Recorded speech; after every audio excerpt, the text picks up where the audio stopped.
నమస్తే, welcome to mega 9 TV. నేను సింధు. మతాన్ని ఆయుధంగా మార్చుకున్నాడు, రాజకీయాన్ని శాస్త్రంగా మలిచాడు, అణుశక్తితో శత్రువుల గుండెల్లో గుబులు రేపాడు. 8-10 వయసులోనూ అలుపెరగని పోరాటం చేస్తున్నాడు. ఇజ్రాయెల్ మిస్సైళ్ల వర్షం కురిపిస్తున్న, అమెరికా ప్రత్యక్ష పోరులోకి దిగి దాడులు చేస్తున్న, మిత్రపక్షాలు వెనక్కి తగ్గినా భయపడని వృద్ధ వీరుడు అతను. నిఘా నేత్రాలకు చిక్కకుండా పర్వత లోయల్లో బంకర్ గర్భంలో నిశ్శబ్దంగా దాగి యుద్ధ పాచికలు వేస్తున్న ఆ వృద్ధుడే Iran supreme leader Ayatollah Ali Khamenei.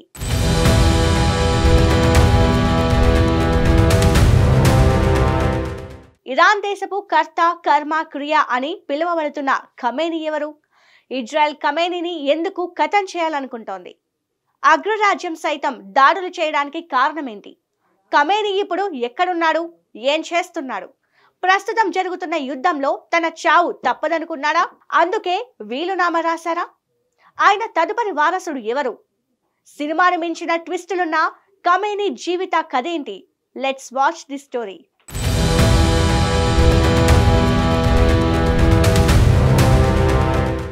ఒకప్పుడు ఇరాన్ను రాజులు పాలించేవారు.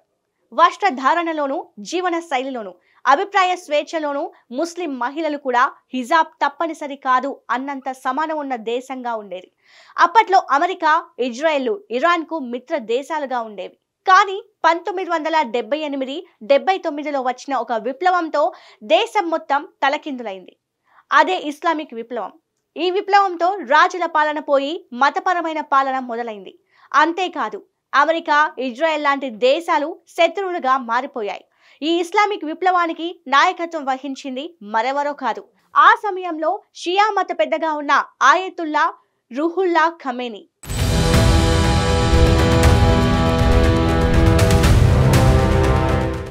(1979) ఇస్లామిక్ విప్లవం విజయం సాధించడం ఇరాన్ చరిత్రలో ఒక గొప్ప మలుపనే చెప్పాలి. రాజుల పాలనకు తిరుగులేని చెక్ పెట్టింది ఈ విప్లవం. దీంతో మత గురువైన ఆయతుల్లా రుహుల్లా ఖమేనీ ఇరాన్ కి మొట్టమొదటి సుప్రీం లీడర్ అయ్యారు. అయితే ఆయన 1989లో చనిపోయారు. కానీ ఆ స్థానం కోసం అప్పట్లో ఎవరూ పోటీ పడలేదు. ఎందుకంటే అది అప్పటికే రుహుల్లా శిష్యుడికి ఏకగ్రీవం అయిపోయింది. ఆ శిష్యుడు ఎవరో కాదు, ఆయనే అలీ ఖమేనీ. 1981 నుంచి 1989 వరకు ఇరాన్కు అధ్యక్షుడిగా సేవలందించారు అలీ ఖమేనీ. కానీ గురువు మరణంతో ఆయనే సుప్రీం లీడర్ అయ్యారు. అలా ఒక శిష్యుడు అధ్యక్షుడయ్యాడు. ఆ అధ్యక్షుడు దేశానికి అధిపతి అయ్యాడు. అలా ఇరాన్ మతపరమైన పాలనకు పర్మనెంట్ సింబల్ గా మారిపోయాడు అలీ ఖమేనీ.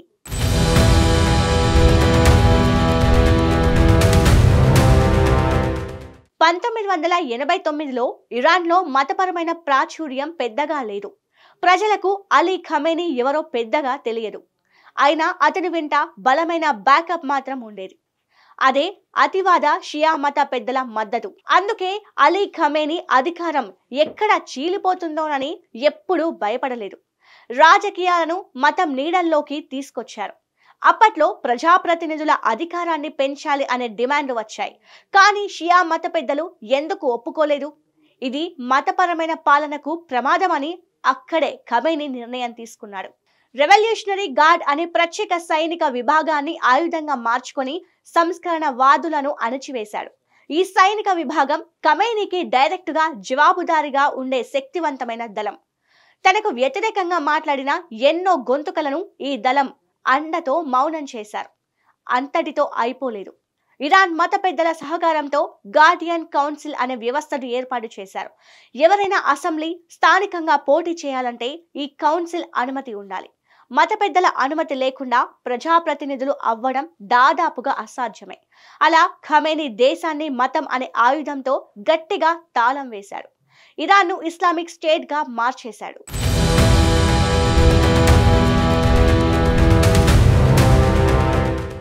ఎవరు ప్రశ్నించలేని పాలకుడిగా మారాలనేది ఖమేనీ ఒకే ఒక్క లక్ష్యం. ఇది సాధించాలంటే కేవలం పదవి ఉంటే సరిపోదు, శక్తి కూడా ఉండాలనుకున్నాడు.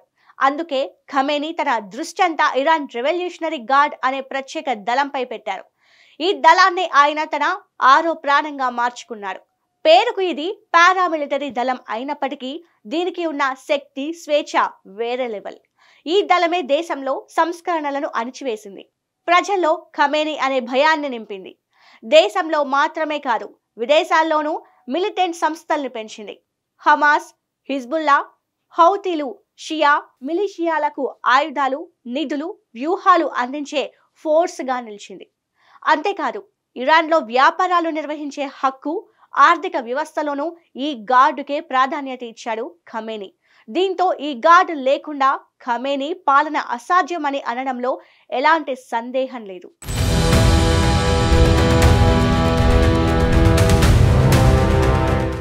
ఖమేనీ పాలన ప్రారంభమైన తర్వాత ఇరాక్తో శత్రుత్వం పెట్టుకున్నాడు.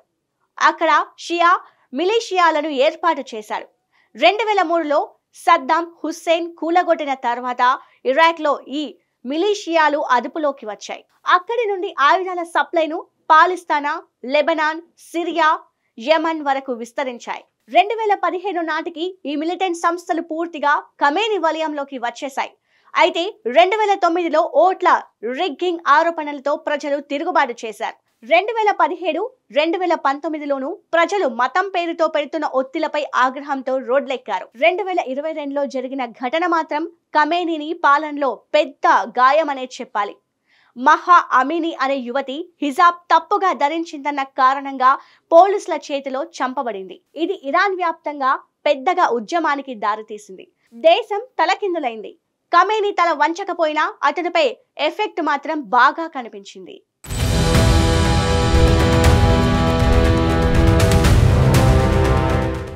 రెండు 2023లో హమాస్ ఇజ్రాయెల్పై దాడి చేసింది. అప్పటి నుంచి ఇజ్రాయెల్ ప్రతీకార దాడులతో హమాస్ దాదాపుగా చితికిపోయింది. హిజ్బుల్లా నేతలు హతమయ్యారు. ఆయుధ డిపోలు కూలిపోయాయి. సిరియా మారిపోయింది. ఆయుధ సప్లై నిలిచిపోయింది. యెమన్, ఇరాక్లోనూ పరిస్థితి దారుణంగా మారింది. గతానికన్నా బలహీనంగా మారింది. రష్యా, చైనా వంటి మిత్ర దేశాలు కూడా ఇరాన్కు ఓపెన్గా సపోర్ట్ చేయడం మానేశాయి. గత 3.5 దశాబ్దాలుగా ఖమేనీ ఇరాన్ను పాలిస్తున్నాడు. ఎన్నో యుద్ధాలు, ఆందోళనలు, ఇంటర్నల్గా వ్యతిరేకతలను ఎదుర్కొన్న అలీ ఖమేనీ మాత్రం ఎప్పుడూ చలించకుండా పర్వతంలా నిలబడ్డాడు. కానీ ఇజ్రాయెల్ భీకరమైన దాడుల కారణంగా ఇప్పుడు ప్రాణ రక్షణ కోసం పర్వతాల్లో తవ్వించిన రహస్య బంకర్లలో ఖమేనీ తలదాచుకున్నాడు. శత్రుయుద్ధ విమానాలు గగనతలంలో స్వేచ్ఛగా తిరుగుతుండడంతో ఆయన వెన్నులో భయం మొదలైందని విశ్లేషకులు అభిప్రాయపడుతున్నారు. ఇది ఒక నాయకుడి దశాబ్దాల అధికారానికి వచ్చిన భారీ పరీక్ష అని అంటున్నారు.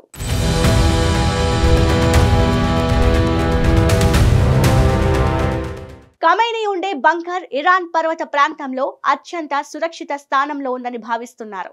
అయితే అది ఎక్కడున్నది అనేది ఎవ్వరికీ తెలియదు. కానీ ఇజ్రాయెల్, అమెరికా మాత్రం ఖమేనీ ఎక్కడున్నాడో తమకు తెలుసని త్వరలోనే మట్టుబెడతామని చెబుతున్నారు. ఖమేనీని అంతం చేసే వరకు యుద్ధం ఆగదని ఇజ్రాయెల్ ఫుల్ క్లారిటీ ఇచ్చేసింది.